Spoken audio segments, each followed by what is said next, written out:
जब जब किसी मौलाना के दिमाग में गर्मी आई है, योगी ने समय रहते उनकी गर्मी को शांत करने का काम किया है। योगी बार बार चेता रहे हैं, लेकिन कुछ लोग हैं जिनकी बुरी आदतें कभी जाती नहीं हैं। इनको ये भी नहीं मालूम कि उनकी जिंदगी तो बर्बाद है ही है, लेकिन इन बच्चों की भी जिंदगी को ये लोग बर्बाद करने पर उतारू हो रखे हैं। कभी आतंकी संगठनों की पैरवी करेंगे, आतंकियों के लिए कैंडल मार्च निकालेंगे, तो कभी सड़क जाम करने की धमकी देंगे।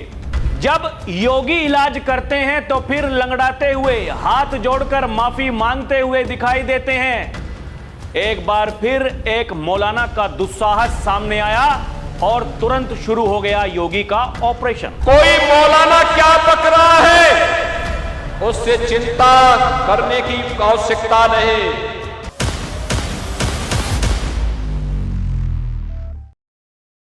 दर्शकों नमस्कार, डीएनपी इंडिया देख रहे हैं आप, साथ हूं मैं आपके राहुल चौधरी। एक मौलाना जिसका नाम है जर्जिस अंसारी बहुत बुरा फंस गया है। भगवान श्री कृष्ण को लेकर की गई एक बेहद विवादित आपत्तिजनक टिप्पणी को लेकर देश भर में हिंदू संगठनों और संतों में भारी आक्रोश है।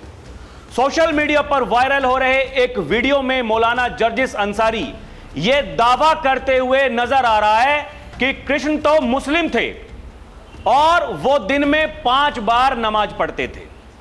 वीडियो वायरल होने के बाद अखिल भारतीय हिंदू महासभा ने उत्तर प्रदेश की राजधानी लखनऊ की हजरतगंज कोतवाली में मौलाना के खिलाफ तहरीर दी, जिसके बाद मौलाना के खिलाफ गंभीर धाराओं में एफआईआर दर्ज कर ली गई है।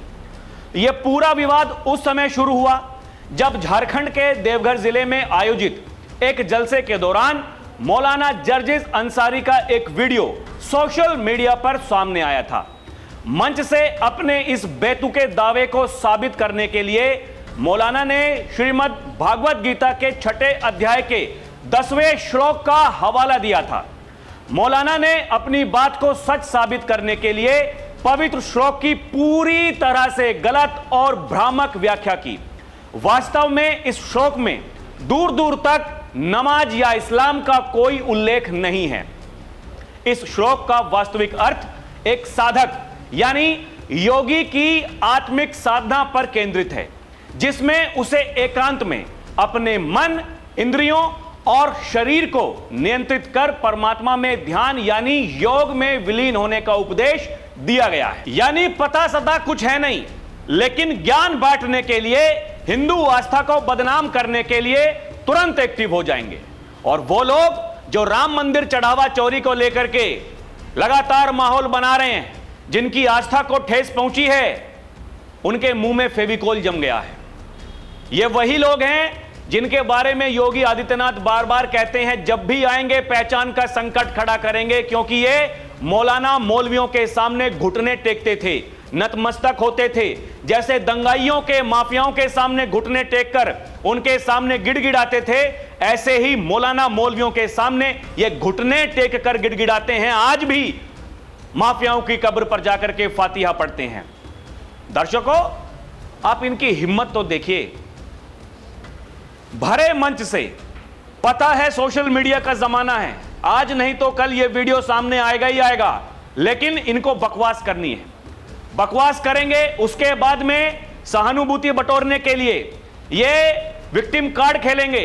अरे देखिए, अल्पसंख्यक समाज को टारगेट किया जा रहा है, मुसलमानों को प्रताड़ित किया जा रहा है। ये देखिए मुसलमानों के साथ में क्या कुछ हो रहा है, शायद हमें जिहाद करना पड़ेगा। मौलाना इस बात को कहते हैं दर्शकों, एक बार नहीं अनेकों बार ये कह चुके हैं। कैंडल मार्च निकालेंगे हिजबुल्लाह के लिए, ये गाजा के आतंकियों के लिए कैंडल मार्च निकालते हैं। ये वही लोग हैं जो हिजबुल्लाह का समर्थन करते हैं। उसके बाद में जब पुलिस इनको पकड़ती है तो फिर ये कहते हैं देखिए हमारे साथ में अत्याचार हो रहा है।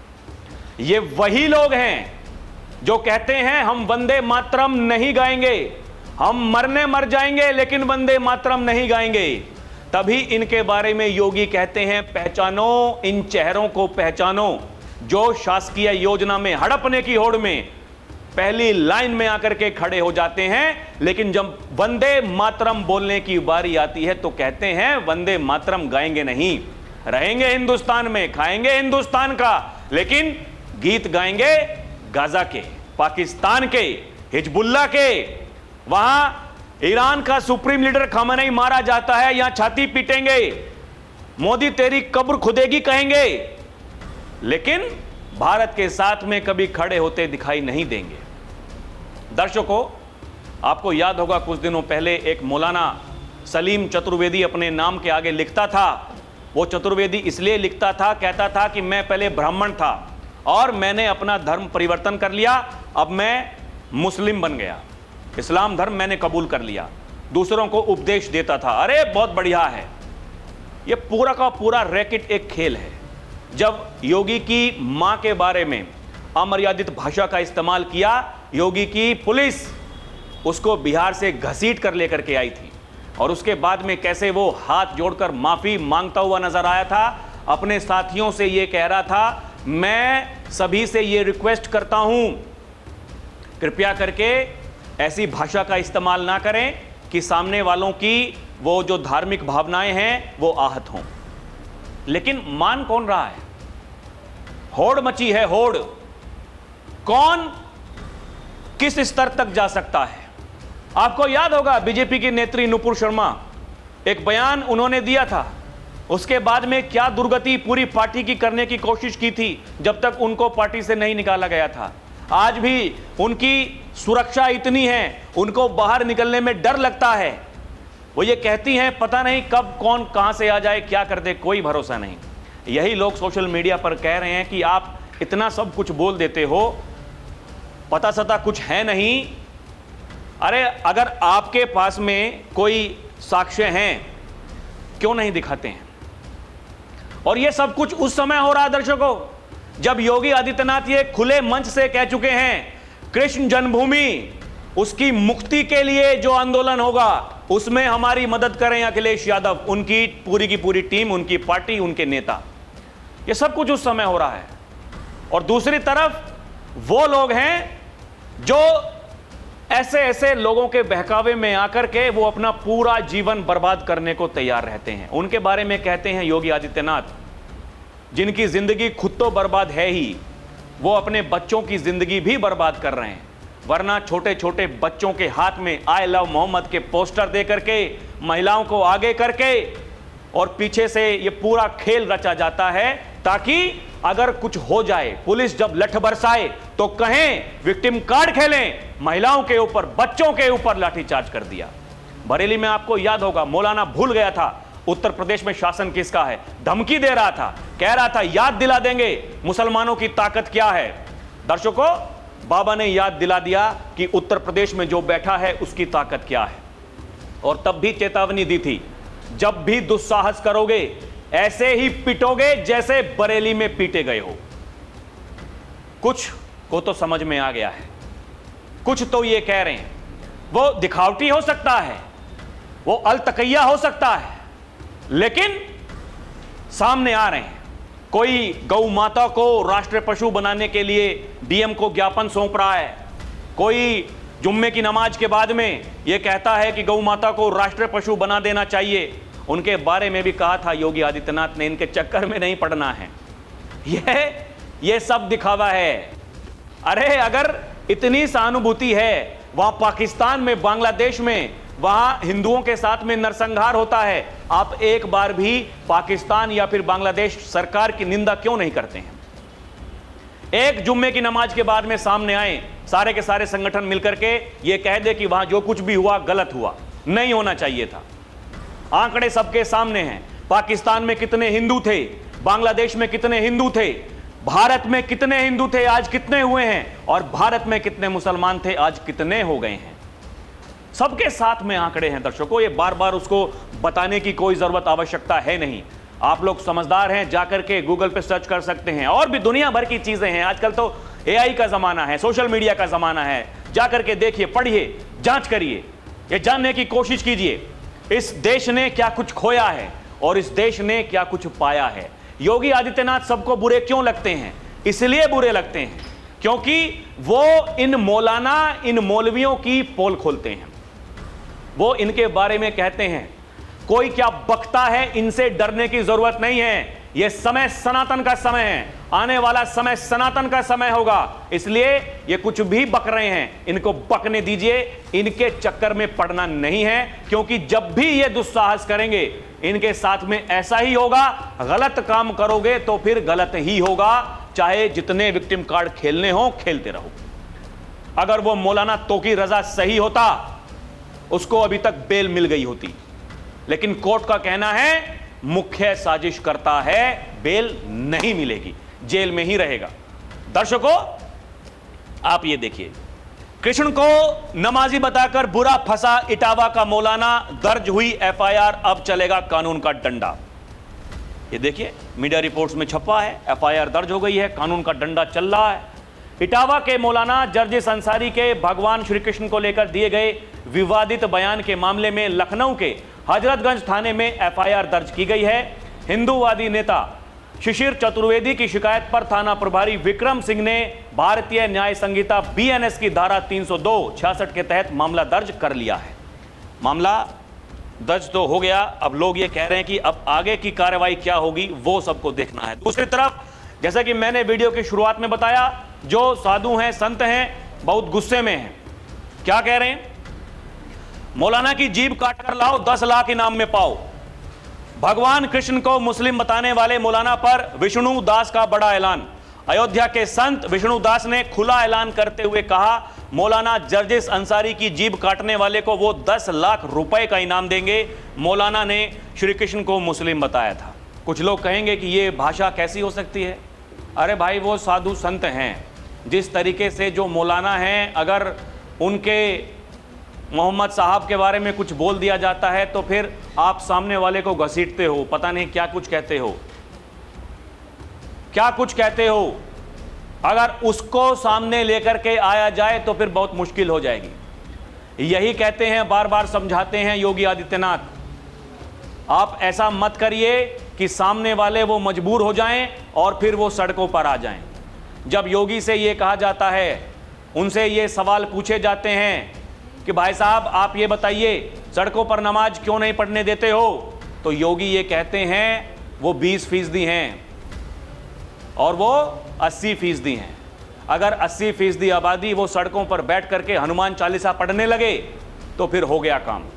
मैं किस किस को संभालूंगा? ये समझने वाली बातें हैं, समझदार समझ जाते हैं दर्शकों, लेकिन जिनके दिमाग में भूसा भरा हुआ है उनको कोई समझा नहीं सकता। आप ये देखिए, ये वही बताया जा रहा है, जितने भी हिंदू संगठन, संत समाज के लोग हैं, वो इस समय भड़क उठे हैं और ये जो इस तरह की बयानबाजी की जा रही है उसके खिलाफ में अब इनाम, यहाँ से उसकी घोषणा होनी, उसकी शुरुआत हो चुकी है। अभी तो एक बयान आया है, पता नहीं कितने बयान और सामने आएंगे, किस किस को थामेंगे, किस किस को रोकेंगे, ये लोग बता रहे हैं। ये यूपी के इटावा का रहने वाला है, इसके बारे में बताया जा रहा है मौलाना के। लोग ये बता रहे हैं कि ये कोई पहला मामला नहीं है, इससे पहले भी कई बार इस तरह की ये बयानबाजी कर चुका है, जिसके बाद में आरोप लगे हैं, एफआईआर दर्ज हुई हैं, सजा भी हुई है। देखिए, क्योंकि लोगों को योगी पर भरोसा है, इसलिए वो कह रहे हैं कि ये जो मौलाना ने गीता के श्लोक का गलत अर्थ बताया है, अब मौलाना का सारा ज्ञान निकाल देंगे योगी आदित्यनाथ। लोग ये कह रहे हैं, दर्शकों देखिए, लोग ये कह रहे हैं, इस वीडियो में ये मौलाना भगवान श्री कृष्ण को 5 टाइम का नमाजी बता रहा है। पहली बात तो 5000 साल पहले हुए जिस महाभारत का जिक्र कर रहे हो, समय तुम्हारा बीज भी नहीं फूटा था। दूसरी बात यही, अगर तुम्हारे वाले के लिए कर देते तो सड़कों पर तुम तांडव मचा देते। प्रशासन को वीडियो की जांच करके इसको उल्टा करके सीधा करना चाहिए। लोग इस बात की मांग कर रहे हैं दर्शकों। मतलब अरे पूरी दुनिया को पता है क्या था, हिंदुस्तान में क्या होता था, क्या नहीं होता था, और ज्ञान बांटने के लिए चले आते हैं। योगी सरकार में मंत्री हैं संजय निषाद, कह रहे हैं ये जालीदार टोपी वाले जाहिल हैं। जब कृष्ण का जन्म हुआ इस्लाम धर्म था ही नहीं, ना इनके अल्लाह थे। ये जितने मल्लाह हैं ये अल्लाह के चक्कर में पागल हो गए हैं। सुनिए, जालीदार टोपी वाले जालिया हैं, जाहिल हैं। उन्हें पता ही नहीं है कि जब कृष्ण का जन्म हुआ था तब इस्लाम धर्म था ही नहीं, न तो उनके अल्लाह थे। ये अब तक ये जितने मल्लाह हैं उन्हें अल्लाह के चक्कर में उन्होंने तलवार लेके सलवार पड़े। ये जाहिल लोगों के चक्कर में मुसलमान न पड़े, जाहिल लोगों को। बीजेपी के विधायक हैं नंद किशोर गुर्जर, वो कह रहे हैं कि आज नहीं तो कल वापस तो आना ही पड़ेगा, और उसकी शुरुआत आपने कर दी है। मतलब अगर श्रीमद् भागवत गीता आप पढ़ रहे हो, उसके श्लोक की बात कर रहे हो, इसका मतलब है कि आपकी रुचि है। सुनिए क्या कह रहे हैं। मौलाना जो जर्जिस का बयान है भगवान श्री कृष्ण जी के लिए, और उन्होंने जिस तरह से सबके सामने संस्कृत के श्लोक पढ़े हैं, गीता के श्लोक पढ़ते हुए उदाहरण दिया, इससे साफ स्पष्ट है कि वो हिंदू हो चुका है। क्योंकि तलाक तलाक तलाक कहने पे अगर किसी बेटी का तलाक हो जाता है तो उसी तरह से भगवत गीता पढ़ने से वो स्वतः ही अपने आप में हिंदू हो गया है, और वो एक माहौल बना रहा है केवल। क्योंकि इस्लाम तो 1400 साल पहले आया। 1400 साल पहले जब इस्लाम आया तो भगवान श्री कृष्ण जी तो 5000 साल से पहले थे। जगत गुरु परमहंस आचार्य का भी बयान सामने आया है। वो कह रहे हैं मौलाना जर्जिस अंसारी को जितने जूते मारो उतने करोड़ हमसे लेकर के जाओ। दर्शकों, जैसा कि मैंने आपसे बताया, ये कोई पहला मामला नहीं है। मौलाना इससे पहले भी कई बार इस तरह की बयानबाजी कर चुका है। इससे पहले ये फरवरी 2026 में कह रहा था यूपी छोड़कर बंगाल शिफ्ट हो जाओ। ये एक तकरीर में कहा गया कि यूपी में मदरसों पर बुलडोजर, लाउडस्पीकर पर पाबंदी, अजान पर रोक आदि के कारण मुसलमानों के लिए यूपी सुरक्षित नहीं रहा है। बंगाल को सबसे सुरक्षित जगह बताया। यूपी के मुसलमानों से वहां बसने की अपील की। बाबरी मस्जिद पर अयोध्या में राम मंदिर के बावजूद कहा कि वो जमीन बाबरी मस्जिद की थी, है, कयामत तक रहेगी, छीन लेने से मालिक नहीं बन जाते। इनके बारे में योगी ने कहा था जो लोग उस कयामत के दिन का सपना देख रहे हैं वो सपना कभी पूरा नहीं होगा, ऐसे ही सड़ गल जाएगा। सुनिए। और हम आज फिर इस बात को कह रहे हैं कि कयामत के दिन तक भी कभी कयामत का दिन तो कभी आना ही नहीं है, और इसलिए बाबरी ढांचे का पुनर्निर्माण कभी होना ही नहीं। जो कयामत के दिन आने का सपना देख रहे हैं ऐसे ही सड़ गल जाएंगे, कभी वो दिन आने वाला नहीं है। इसके अलावा हिंदू आस्था पर, हिंदू त्योहारों पर अलग अलग तरह का ज्ञान समय समय पर, क्योंकि भाई देखिए जो तर्क योगी देते हैं उनके सामने आप टिक नहीं पाओगे। आमने सामने बैठ करके बात कर लो। अगर किसी में इतना ज्ञान उसको लगता है कि बहुत ज्ञानी है तो जाकर के योगी जो कहते हैं वो इसी के लिए कहते हैं। सड़क पर नमाज पढ़ना, नमाज पढ़ना मतलब हनुमान चालीसा का पाठ करना। उससे आप तुलना करिए। भाई हनुमान चालीसा का पाठ करने के लिए लोग मंदिर में जाते हैं ना, या फिर अपने घरों में बैठ करके वो जो भी कुछ पूजा अर्चना करनी है करते हैं। यही तो योगी कहते हैं कि जो जगह है वहां पर जाइए। लेकिन अगर उसकी तुलना आप कावड़ यात्रा से करोगे, बेईमानी है। कावड़ यात्रा साल में एक बार निकलेगी, लेकिन ये आप लोग जो काम करते हो ये हर जुम्मे का काम है। ये नहीं होगा, नहीं होगा। उसी बात को लेकर टारगेट किया गया। सड़क पर लंगर, भंडारे, होली, कावड़ यात्रा की अनुमति पर सवाल उठाते हुए पूछा कि जुमे की नमाज के लिए सड़क पर 5 मिनट भी क्यों नहीं मिलती है। इससे पहले 2022 का विवाद, महिलाओं को लेकर आपत्तिजनक टिप्पणी की, गर्भावस्था में पति की इच्छा पूरी करनी चाहिए। यह इस तरह का ज्ञान है इनका, समझिए। और फिर इनकी वकालत करते हैं कुछ लोग। पुराने विवादों में कार्रवाई, 2022 में बलात्कार, ब्लैकमेल केस, वाराणसी की फास्ट ट्रैक कोर्ट ने 10 साल की सजा सुनाई। यह 2016 का मामला, इस मामले में दोषी करार दिए गए।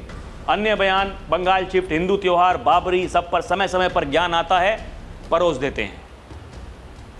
समझिए कितना मुश्किल है इस प्रदेश में, इस देश में। योगी आप समझिए उनके साथ में कितने चैलेंज हैं। भाई एक तरफ वो जिस बात को कहते हैं कि मैं गौरवान्वित महसूस करता हूं कि मैं हिंदू हूं। जब अधिकारी उनसे पूछते हैं कि महाराज जी, मुख्यमंत्री जब नए नए बने थे, कौन सी मस्जिद में, ईदगाह में अब की बार जाओगे, कहां जाकर के आप ईद मनाओगे, क्योंकि ये परंपरा पहले से थी। पहले के मुख्यमंत्री इसी काम को करते थे। दिवाली, होली मनाएंगे, उसका कोई मतलब नहीं। कहाँ होगी कहाँ नहीं होगी, कोई उसकी कहीं फाइल नहीं चलेगी, कहीं वो प्रोग्राम नहीं बनेगा, कुछ मतलब नहीं। लेकिन हाँ, इफ्तारी कहाँ करनी है, ईद कहाँ मनानी है, वो पूरी एकदम पहले से तैयारी भव्य। योगी ने कहा नहीं जाऊंगा भाई कहीं भी मनाने के लिए, मुझे शौक नहीं है ये जालीदार टोपी पहनने का, ड्रामा करने का, क्योंकि मैं जो हूं दुनिया के सामने हूं। दूसरे वाले वो लोग हैं जो अपने घरों में तो पूजा अर्चना करेंगे, लेकिन जब उनसे कहा जाएगा कि रामलला के दर्शन करने के लिए आओ, नहीं जाएंगे, कहेंगे अरे वहां तो नाच गाना हो रहा है।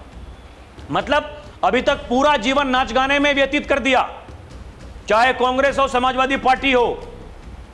लेकिन रामलला जब विराजे भव्य राम मंदिर में तो कहा गया नाच गाना हो रहा। सोचिए, ये जो मैंने आपको बताया, यूपी एटीएस ने सहारनपुर के मौलाना को पकड़ा था, ईद पर आतंकी संगठन हिजबुल्लाह के समर्थन में तकरीर दी थी। ये देखे ना, यही तो छप रहा है, ये बताया गया है। यूपी एटीएस ने सहारनपुर के एक मौलाना को हिरासत में लिया, वो मेरठ में था। मौलाना ने आतंकी संगठन हिजबुल्लाह के समर्थन में बयानबाजी की थी, ईद के दिन देवबंद में युवाओं को भड़काने का प्रयास किया था, नारेबाजी की थी। और देखिए ये क्या कुछ करता था मौलाना, इसके बारे में थोड़ा दर्शकों मैंने आपको बताया है पहले भी, लेकिन फिर इनके बारे में बताना बड़ा जरूरी है। नारेबाजी के बाद से पुलिस और खुफिया एजेंसियां सतर्क हो गई थी। जांच के दौरान सामने आया घटना के पीछे मौलाना की भूमिका है।